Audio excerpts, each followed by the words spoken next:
자색 옷감을 파는, 이게 뭐 옷감을 파는 걸 수도 있고요. 아니 옷감에 드리는 염료를 제작해서 파는 사람일 수도 있고, 하여간 그 의료업에 종사하던 이 루디아라는 사람이 등장을 합니다. 이 성은 이제 빌립보인데요. 이 빌립보라는 동네는 여러분 좀 귀에 익숙하죠. 뭐 빌립보서도 있고, 근데 이제 그 빌립보서에 등장하는 이 빌립보 말고 여러분 우리 신약 복음서를 읽으면서 빌립보라는 이름을 좀 들어보신 게 가이사라 빌립보 혹은 빌립보 가이사라라고 불리는 동네도 있습니다. 그러니까 이 빌립보라는 게 왜 이름이 같은 데가 많지? 라고 한다면, 역사적으로 아시는 분은 아시겠지만 알렉산더 대왕이 사실은 그 마게도니아 사람으로서 유럽과 아시아를 패권을 잡은 적이 있죠. 그러니까 이 사람이 정복을 해 나가는 곳에서 아버지의 이름을 따라서, 아버지가 필립 2세인데 아버지의 이름을 따라서 도시를 짓는 경우가 좀 있었습니다. 그 한 예가 이 빌립보입니다. 마게도니아에 있었고, 그러니까 그 지역의 제일 큰 도시였어요. 당시에는. 그러니까 거대 도시입니다. 여러분, 대도시가 사람 살기에 좋은 면도 있고 안 좋은 면도 있죠. 당시의 대도시에는 주로 어떤 것이 있었냐면, 일단 기본적으로 신전이 있었습니다. 그러니까 메가처치로 얘기할 수 있는 그런 신전이 있었고, 왜 신전이 있는 것이 대도시의 조건이 되는, 뭐 이게 필수 조건인지 충분 조건인지는 모르지만 이유가 되는 것이 이 신전에서 많은 유통들이 벌어지는 겁니다. 그러니까 쉽게 얘기해서 저희 오늘날처럼 이제 예배당의 예배가 아니라 그 신전들은 거의 제물을 드리잖아요. 그 제물이 뭡니까? 동물을 죽여서 하게 되는 경우도 많고, 또 각종 예물들을 이제 올리게 되는데, 이걸 다 어디서 구해요? 예를 들어서 우리 예루살렘 성전만 생각을 해도 6월절 절기든 이제 절기 때마다 이스라엘 백성들이 예루살렘에 올라가서 양을 드리든 염소를 드리든 소를 드리든 뭐 하다못해 비둘기를 드리든 그 동물들을 쪼개고 각을 뜨고 해서 드려야 된단 말이에요. 그게 어디서 나겠냐는 거예요. 물론 이제 저 멀리서 시골에서 기르던 사람들이 데리고 올 수도 있지만, 흠 없는 거 드려야 되는데 데리고 오다가 하다못해 뭐 상처를 입는다든가 이런 일이 발생할 수 있으니까 거의 대개가 예루살렘에 와서 오늘날 저희 뭐 우시장이라든지 이런 어떤 동물시장에서 사는 겁니다. 그리고 사실 거기서 사야 제사장들이 빠꾸를 안 줍니다. 그러니까 뭐냐면, 내가 가져오면 어떻게든 흠을 잡는 거예요. 당시 예수님 당시 때 얼마나 이제 부패를 했냐면, 집에서 가져온 놈은 어떻게든 면밀하게 살펴서 흠을 잡고 이거 안 돼 이렇게 해버리는 거예요, 성전에서. 그럼 어쩔 수 없이 성전에서 운영하는 제사장들이 운영하는 그 동물시장에서 동물을 사서 드려야 되는, 그러니까 뭐 싸겠습니까? 집에서 갖고 온 것보다 비싸게 팔겠죠. 그렇게 해서 이윤을 남기는 식의 일들이, 그러니까 이게 굉장히 유통이 엄청난 규모였어요. 그러니까 이제 이 제사장, 이 대도시에도, 빌립보라는 대도시에도 뭐 그리스가 여러 신이 많잖아요. 그러니까 온갖 신전들이 많았다라는, 그래서 그만큼 유통이 많고, 그래서 어떤 재화의 이동 경로가 활발하다 보니까 경제가 좀 어떻게 보면 활발히 일어나는 대도시의 어떤 요건을 갖추게 된다라는 겁니다. 그리고 그곳에 빌립보에는요 군부대가 있었는데, 특별히 이제 해군 항이 있었다라고 전해집니다. 아시겠지만 군부대 하나도 굉장한 경제 효과를 가져와요. 뭐 논란이 있었던 우리 제주도의 해군 기지도 지역 사회에서도 반반의 의견이 갈렸던 게, 환경 파괴라든지 뭐 여러 군부대 때문에 불편한 일도 있지만 경제 활성화 측면에서 또 찬성하는 분들도 생길 수밖에 없다라는 겁니다. 제가 군대를 화천에 있었습니다. 화천 뭐 다시는 가고 싶지 않은 동네긴 한데, 화천 적어도 읍내에는 반수 이상이 거의 군인을 상대로 하는 자영업자들이었어요. 만약에 군 부대가 좀 뭔가 군 쪽에 경계가 생기다든지 뭐가 문제가 생겨서 외출 외박이나 휴가가 금지된다, 지역 경제에 정말 치명적인 타격이 올 정도로 군부대에 의존하는 경우가 많습니다. 뭐 이제 대도시일수록 좀 적어지겠지만 무시 못하는 경제적인 효과가 있었다는 것. 그러니까 이것이 어떻게 보면 대도시로 가는, 빌립보가 대도시로서 어떻게 보면 유지할 수 있는 굉장히 어떻게 보면 좋은 조건 중에 하나였겠죠. 자, 대도시의 특징이 뭘까요? 우리 믿음의 관점에서 봤을 때 대도시의 특징은 모든 게 돈의 원리로 움직인다라는 겁니다. 거의 모든 것이. 그러니까 이거를 이재철 목사님이라는 분은 황제의 논리라고 표현을 합니다. 황제의 논리가 뭘까 그랬더니 그 황제의 논리는 어떻게 보면 부와 재산의 정점이고 재물의 정점이고, 그러다 보니까 모든 것들이 이제 만모니즘과 같이 돈의 원칙, 어떻게 보면 경제적인 효과, 그러니까 이 모든 가치 판단이 재화에 따라서 달라지는 거예요. 그러니까 사람을 볼 때도 저 사람은 어떻고 인격이 저렇고 이런 장점이 있고 저런 모습에 어떤 이런 게 있어라는 평가를 하는 게 아니라 저 사람 연봉 얼마야? 이렇게 평가를 하게 되는, 그러니까 가장 대표적인 그 모든 것이 돈이 척도가 되는 그것이 황제의 논리의 대표적인 모습이라는 겁니다. 자, 대도시일수록 그런 기준들이 높아져 간다는 건 이 빌립보 도시 역시도 마찬가지라는 겁니다. 자, 빌립보 도시뿐만 아니라 같은 이제 우리 팔레스틴 지역의 빌립보 가이사라에서도 이와 같은 일을 우리 기억을 합니다. 예수님의 일행이 가이사라 빌립보, 또 빌립보 가이사라에 도착을 했어요. 그때 주님께서 제자들한테 물으시죠. 사람들이 나더러 뭐라고 그러디? 그랬더니 이제 제자들이 대답을 합니다. 뭐라고 대답했습니까? 엘리야라고도 하고요. 세례 요한이라고도 하고요. 선지자 중에 하나라고도 하던데요. 이 얘기를 저희가 성경에서 읽으면 야, 그래도 빌립보 가이사라에 있는 사람들은 믿음의 눈이 좀 좋았나 보다. 예수님을 보면서 엘리야, 선지자 이렇게 얘기하는 거 보면. 근데 이게 여러분 그 의미가 아닙니다. 전혀 정반대의 의미를 갖고 있어요. 그 가이사라 빌립보 역시도 황제의 도시입니다. 왜 황제의 도시? 황제를 숭상하는 신전이 있었던 동네. 그리고 가이사라라는 시저죠. 가이사라라는 이름을 붙이려면 기본적으로 그들이 요건을 갖추는 게 있어요. 황제를 위한 신전이 있어야 되고, 또 하나가 이제 책을 소장하는 도서관이 있어야 되고, 이런 것들이 있습니다. 자, 그런 황제의 도시에서 황제의 도시 사람이 돈의 척도, 만머니즘의 어떤 기준이라든지 아까 말씀드린 황제의 논리로 예수의 이름을 바라보니까 얘네들 저기 팔레스틴 그 동네에 왜 그 선지자로 깝치는 그런 부류야, 이 얘기를 하는 겁니다. 이게 뭐 하나님의 사람들이야를 얘기하는 게 아니라 행색을 보니까, 소위가 오늘날 우리 표현에 아주 리얼하게 꼬라지를 보니까 또 뭐 그런 뭐 종교 얘기하고 또 뭐 이런 얘기하는 것 같아, 그런 무리야 라고 어떻게 보면 비하하는 시선으로 보고 있다라는 겁니다. 자, 그런 시선이 있는 황제의 도시에서 주님이 제자들에게 물은 겁니다. 그럼 너희는 나를 누구라고 하니? 그때 베드로가 기가 막힌, 사람이 할 수 있는 최고의 고백을 하죠. 주는 그리스도시요 살아계신 하나님의 아들이십니다. 자, 세상의 기준, 돈의 원리, 황제의 원칙, 어떤 세상의 논리와 세상의 기준으로 보면 우리가 초라하고 별거 없고 아닌 것 같은데, 믿음의 논리로 하나님의 정신으로 말씀의 정신으로 보니까 당신은 주님이시고 하나님의 아들이십니다. 이 얘기를 하는 거예요. 나의 구세주 그리스도십니다를 고백하는 겁니다. 그러니까 정반대의 시선을 갖고 그 시선에 따라서 고백을 한 거라는 거예요. 자, 오늘 다시 빌립보로 돌아와서요. 이 황제의 도시라고 할 수 있는 정말 세상의 논리, 세상의 가치관으로 가득하 있는 이곳. 이방 땅이기도 하고 굉장히 많은 이방 신들이 이제 넘쳐나다 보니까 그 당시 요세푸스의 기록을 보면 여기가 좀 재미난 것이 유대인 공동체가 거의 없었던 동네 중에 얼마 안 되는 그런 동네인 겁니다. 웬만한 유대인들이 디아스포라라고 해서 소아시아나 마게도니아까지도 다 퍼져 있었는데, 이 빌립보에는 유대인 공동체가 형성이 안 되고 그러다 보니까 회당이 없었어요.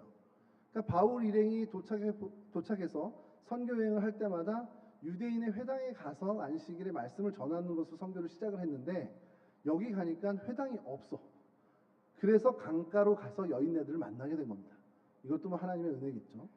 자, 이런 세상의 가치관과 세상의 논리가 남만, 그리고 그게 정말 정답이라고 이야기하는 대도시, 그리고 정말 그런 황제의 논리가 가득한 곳에서 루디아가 이제 이 바울을 만나게 되는데, 이 루디아 역시 리디아 출신의 이방인입니다. 이방인이고 거기서 옷감 장사를 해서 생계를 유지해 가는 사람이죠. 제법 어떻게 보면은 재산이 있었던 걸로 보여요. 후일에 그 집을 내주고 그 집이 나중에 빌립보 교회가 되죠.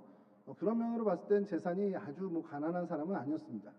자, 그가 뭔가 모르겠지만 이방인이었는데 유대교로 개종한 상태입니다.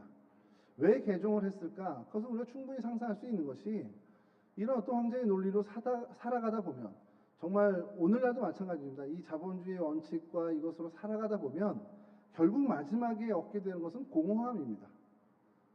뭐 돈을 많이 모아도 오늘 뭐 담임목사 설교에도 말씀드렸지만 100억이 있어도 내일 죽으면 다 끝이에요. 그러니까 이 재화로는 어떤 부유함으로는 우리를 채울 수가 없다라는 겁니다. 뭐 부자로 안 살아봐서 그게 뭔지 모르지만 부자분들은 그런 얘기를 하더라고요. 에이, 그거 다 소용없어 그러더라고요. 뭐 없어봤으니 소용없는지 모르지만 여하튼 이 루디아 역시 그런 어떤 공허함 속에서 충분히 유대교를 개종할 만한 그 가능성이 있었던 사람이라는 겁니다. 그래서 유대교를 개종한 상태인데 유대교의 개종 후에 처음에는 좀 뭐 있었을지 모르지만 여전히 그는 공허함과 어떻게 허탈함 속에 살아가고 있었다는 겁니다. 그러던 찰나에 정말 우연을 사용하시는, 우연은 아니죠. 그렇게 보면 하나님의 섭리에 의해서 이 바울 일행을 만나게 된 겁니다. 자, 그가 황제의 논리가 만연한 이 세상에서 세상의 가치관이 정말 정답이라고 하는 이 세상에서 드디어 말씀의 원리, 하나님의 논리를 만나게 된 거죠. 자, 여러분, 무수히 많은 사람들이 말씀의 원칙을 듣고요.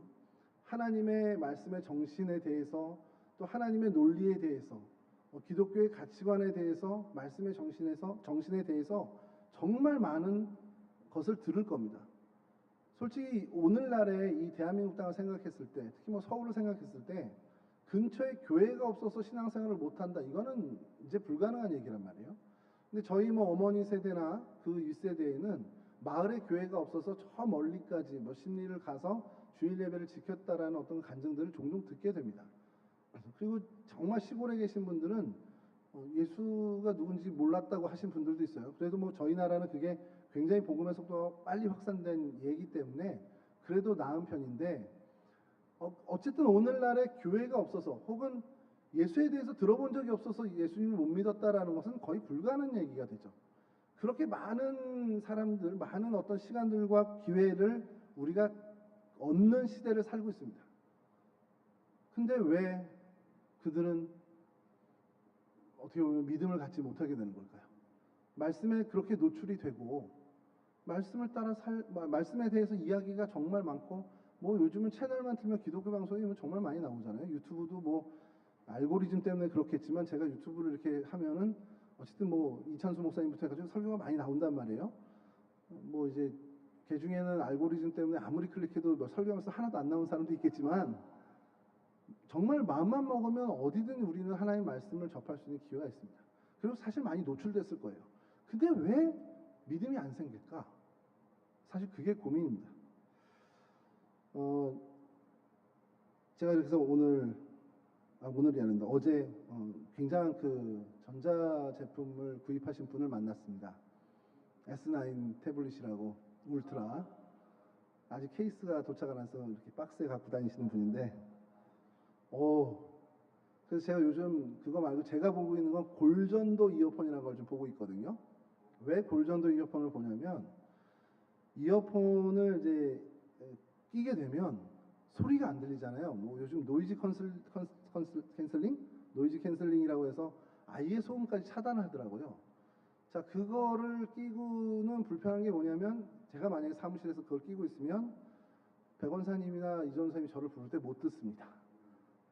전화야 뭐 얘가 알려주니까 되지만 그래서 골전도를 하게 되면 그 소리도 듣고 어떻게 보면은 미디어 소리도 듣게 되니까 이건 괜찮다라는 거죠. 그래서 처음엔 넥밴드형으로 했더니 이게 불편해요. 아직 이제 이 머리가 커서 그런지 넥밴드형을 했더니 너무 불편해서 귀에다 이렇게 하는 것들이 좀 있다고 그래서 좀 찾아보고 있는 중인데 그런 와중에 S9을 봤으니 뭐 그게 눈에 들어오겠습니까? 여하튼 근데 이제 그 골전도 노이즈 캔슬링 그 얘기를 왜 하냐면 정말 많은 걸 우리가 듣고 살잖아요. 근데 맘먹으면 귀를 닫아버릴 수가 있는 기술력이 있다는 겁니다. 우리 이 기술은. 근데 문화에 노출되는 거에는 그걸 차단할 수 있는 방법은 사실 없어요. 그러면 다 접할 수밖에 없는데 왜 안 변할까? 좋아하는 목사님 한 분이 책을 쓰셨는데 그 책 안에서 당시 영어권에 가서 목회를 할 때 3년 이상 목회를 했으니 영어를 잘할 거라고 사람들이 생각을 하는 거죠. 그러니까 3년 내내 영어에 노출이 돼 있었던 거예요. 근데 그분은 영어를 거의 못해요. 왜 그럴까요? 안 쓰는 겁니다. 그냥 들리는 게 소음인 거죠. 쉽게 얘기해서 그냥 소리지 소리, 몇 데시벨의 소리인 거죠. 복음도 마찬가지일 수 있다는 겁니다, 여러분. 복음이 전해지고 많은 매체를 통해서 주의 말씀이 흘러나오고 내 가까이 있는 크리스찬들의 어떤 모습을 보면서 예수님 믿는 믿음의 삶을 목격해도 그게 그냥 사람 사는 것, 그냥 데시벨의 소리로밖에 안 들릴 수 있는 경우도 있다라는 거예요. 차이가 뭘까요? 근데 누구는 그거를 보고 똑같은 모습을 보고 똑같은 노출을 해서 눈물을 펑펑 흘리면서 주님을 만나는 경우를 우리는 보잖아요. 그럼 왜 다른 걸까? 그 두 개가. 이 사람의 어떤 그 청력에 따라 차이인가? 아니면 이 사람의 심적인 상태 때문에 다른 건가? 많은 것을 생각해 봅니다. 이 사람 상황이 그래서 이 사람은 복음이 정말 빨리 들어갈 수밖에 없는 심성을 갖고 있고 형편이야. 이렇게 설명할 수 있겠죠. 또 이 사람은 정말 마음이 좀 아쉬울 게 하나도 없는 사람이니까 뭔가 복음이 들려주고 예수 믿는 사람의 삶의 모델을 봐도 하나도 이 사람한테는 귀감이 되지 않아라고 설명은 할 수 있습니다만 본질적으로 뭐가 차일 거냐는 거예요. 제가 이런 생각을 하면서 믿지 않는 사람과 교회 안에 있는 사람을 생각을 해보기도 했는데 거기까지 갈 것도 없어요. 같은 예배당에 앉아서 같은 말씀을 듣고 같은 예배를 드리는데 누군 은혜를 받고 누군 은혜를 못 받아요. 여러분, 제가 너무 이제 목사로서 감사한 것 중에 하나가 뭐냐면 설교를 하잖아요. 다음 주에 물어보면 몰라요. 기억을 못해 아무도. 이건 할렐루야죠. 뭐 내년 수년에 한 번 더 하면 그래도 모를 거 아니에요. 저희 집사람만 기억하더라고. 그거 전에 했던 거잖아 이렇게. 어쨌든 이건 목사들로서는 참 어떻게 보면 은혜인데 그걸 떠나서 말씀의 은혜를 어느 분은 받고 어느 분은 못 받아.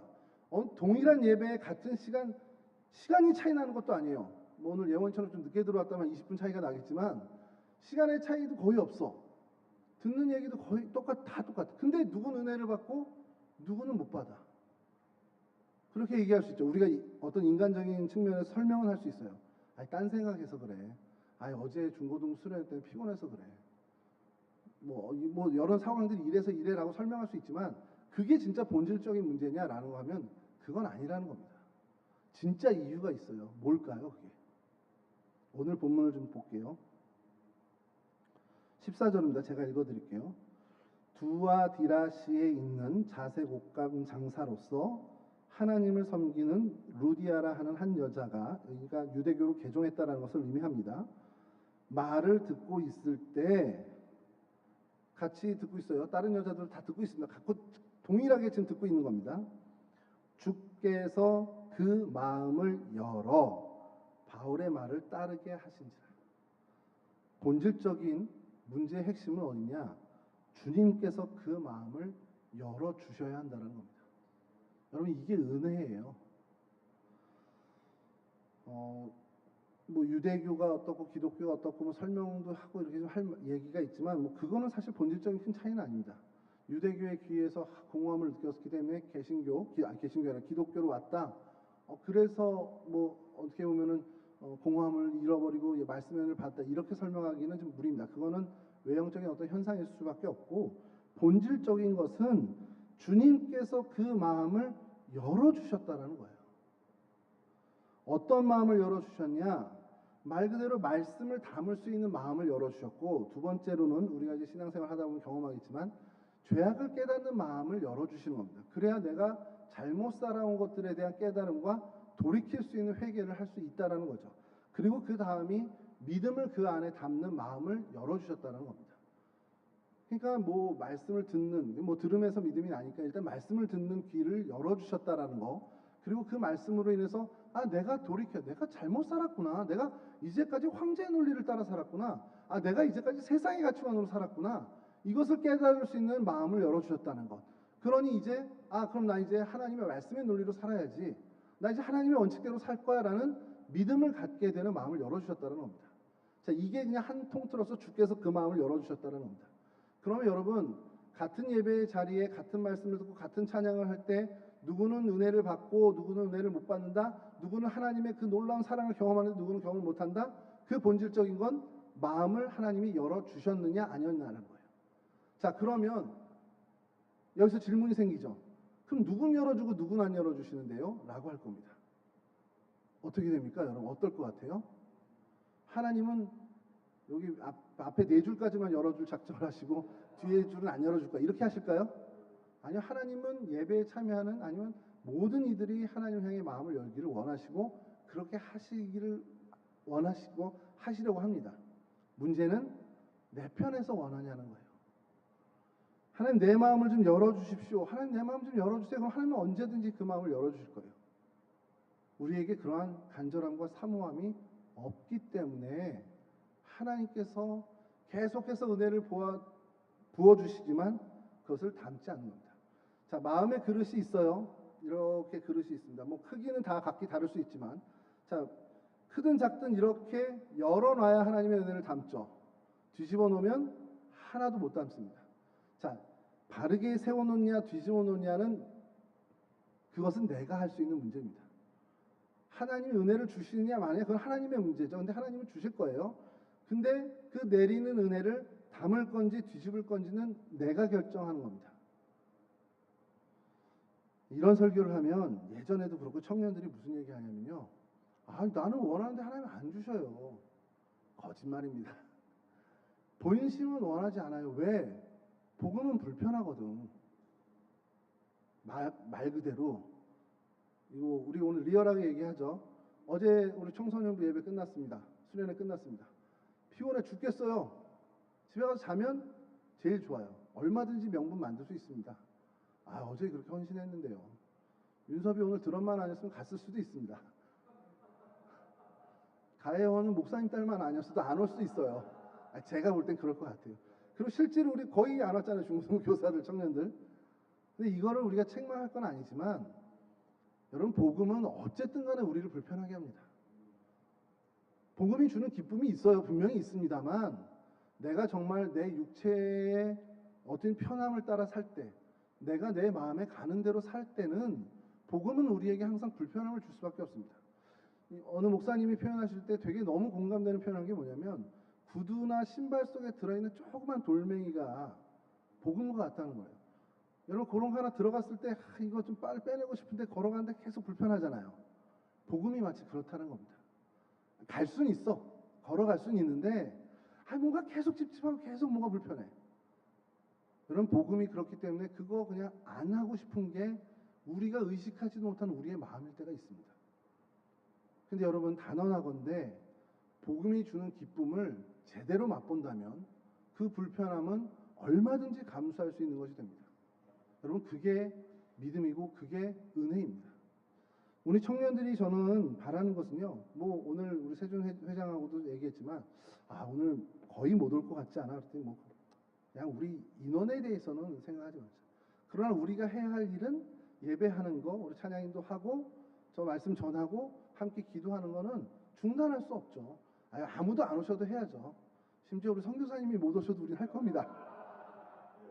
정말 예배 인원이 아무도 없다 해도 우리의 예배는 중단될 수 없어요. 왜냐하면 이 은혜가 뭔지를 우리 은혜를 아는 사람들이기 때문에.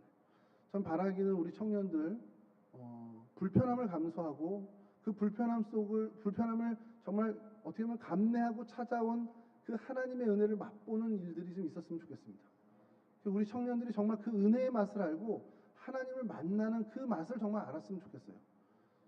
그래서 정말 누가 이제 말려도 너 교회 가지 마 하고 말려도 득달같이 교회 가서 예배를 드리는 그런 정말 믿음의 사람들이 되었으면 좋겠습니다. 여러분 그런 삶을 살 때 하나님이 그에게 쏟아주시는 은혜는 더 크고 더 놀라운 은혜일 겁니다.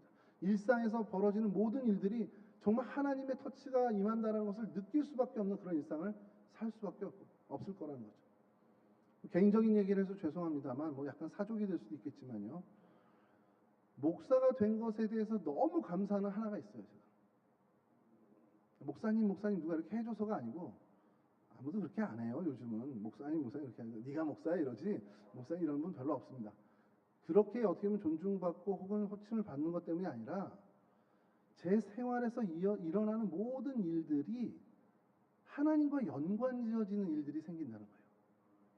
그러니까 제 생각과 제 염두 속에 하나님이 늘 계시다라는 게 너무 기쁜 겁니다. 그냥 살아가면 하나님과 무관한 일이 될 수 있고 내 노력이 될 수 있고 그냥 우연이 될 수 있는 일들이 야 하나님이 이렇게까지? 야 하나님이 이렇게 타이밍을 잘 맞추셔서? 하나님이 내게 이렇게 그러니까 모든 일이 하나님과 연관지어지는 그 삶을 살 수 있는 기회를 주신 게 너무 감사한 겁니다. 제가 목사가 되는 것 중에 제일 감사하는 것 중에 그거 하나예요. 여기에 사례를 더 많이 주시면 더 감사하겠지만 그거 없어도 괜찮습니다. 내 일상과 내 생활과 내 삶 속에 하나님이 무관한 분이 아니라는 것, 하나님이 늘 관련 지어진 분이라는 것을 정말 느끼면서 살아갈 수 있는 길을 주신 게 너무 감사하다는 겁니다.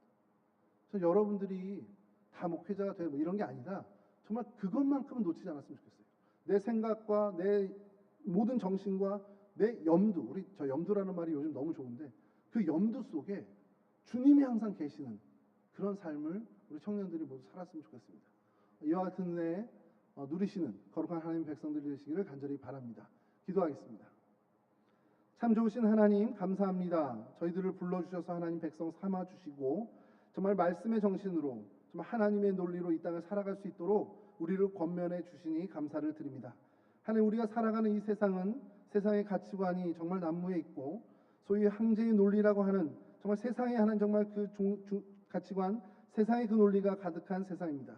하나님 그것을 따르는 것이 더 지혜로운 일이라 평가받고 그것을 따를 때에 사람들이 오히려 존중하는 모습들이 있지만 하나님 이 속에서 그 베드로가 정말 사람으로서의 최고의 고백을 주님께 드린 것처럼 이러한 현실 속에서 정말 주님의 논리, 하나님의 정신, 말씀의 그 정신으로 살아가는 저희들이 될 수 있도록 도와주시옵소서.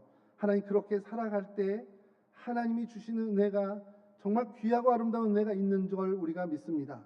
하나님 우리의 심령 가운데 하나님의 은혜로 채워주시고 우리의 모든 생각과 우리의 모든 정신과 우리의 모든 염두 속에 주님이 좌정하여 주셔서 우리의 일상에 벌어지는 모든 일들이 하나님과 무관한 일이 단 하나도 없도록 하나님과 모든 것이 관련되어진 일이 될 수 있도록 하나님 도와주시옵소서. 그렇게 하나님과 긴밀하게 동행하는 인생 사는 우리 동성의 모든 청년들 이들의 삶이 될 수 있도록 하나님 함께하여 주옵소서. 감사하며 예수 그리스도 거룩하신 이름으로 기도합니다. 아멘.